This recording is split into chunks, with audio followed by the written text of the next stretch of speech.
In the realm of American politics and governance, presidential pardons have always been a subject of considerable intrigue.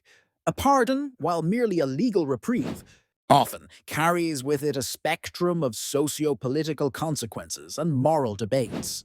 Today, we delve into the fascinating journey of President Joe Biden's issuance of 26 pardons, an act deeply rooted in the presidential tradition, yet distinct in its own right.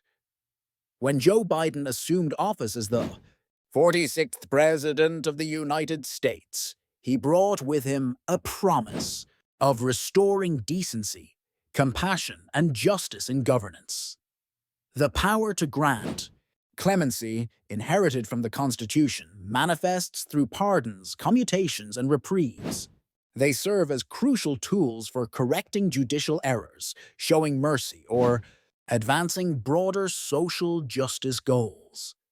President Biden's 26 pardons highlight a tapestry of lives and stories that are as varied as they are poignant, reflecting a deliberate shift towards restorative justice. To appreciate the significance of these pardons, one must understand the backgrounds of those who were granted clemency. Within this group, many stories intersect at themes of redemption, transformation, and personal rehabilitation. They include individuals who were once embroiled in non-violent drug offenses, echoing past decades where tough-on-crime policies disproportionately impacted marginalized communities. These pardons underscore Biden's acknowledgement of the ongoing dialogue around criminal justice reform and his administration's stance on addressing systemic inequities. One such individual is Ramiro Sosa, whose life story speaks volumes about transformation and remorse. Convicted in the late 1990s on charges related to cocaine trafficking, Sosa spent years in prison reflecting on his actions.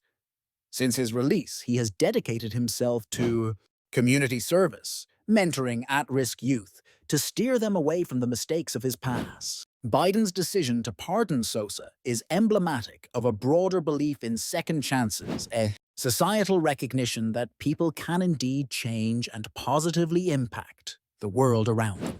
Another notable pardon recipient is Laura Garcia, a woman whose life circumstances led her down a path she never intended to choose. Faced with dire financial straits in her early 20s, Garcia became entangled in a mail fraud scheme.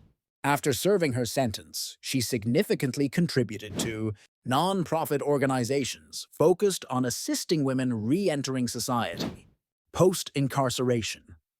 Her story, like many others, emphasizes a crucial theme in Biden's pardoning philosophy: the capacity for personal growth and societal contribution.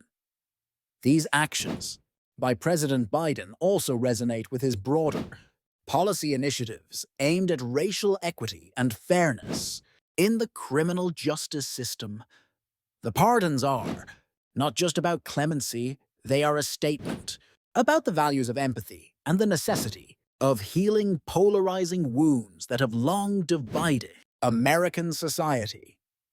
By selecting individuals who have shown notable rehabilitation and societal reintegration, Biden seeks to spotlight the potential for a more humane and just approach to handling crime and punishment. Critics, however, argue that 26 pardons are but a drop in the ocean considering the scale of incarceration in the United States.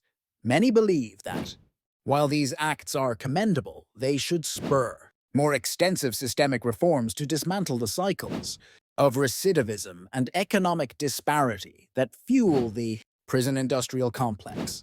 Such critiques highlight a crucial debate within American society, balancing acts of forgiveness and the need for a comprehensive rewrite of justice policies. In weaving through the nuanced fabric of these pardons, President Biden's approach signals a departure from his predecessors, notably in its emphasis on lower-profile cases involving ordinary citizens. By focusing on non-violent offenses and individuals with compelling stories of personal redemption, Biden seeks to foster a national conversation on empathy and redemption over retribution. As we conclude our exploration of President Biden's 26 pardons, it becomes evident that these acts are more than mere legal formalities. They embody hope, mercy, and the enduring belief in human capacity for change. Whether these pardons will significantly influence the larger criminal justice landscape remains a matter of debate. However, they undeniably serve as poignant reminders of the power of forgiveness and the ongoing quest for a more equitable society. In the end, these pardons weave together a narrative that transcends political lines, reminding us all that justice is not solely about the past, but also about the possibilities for the future.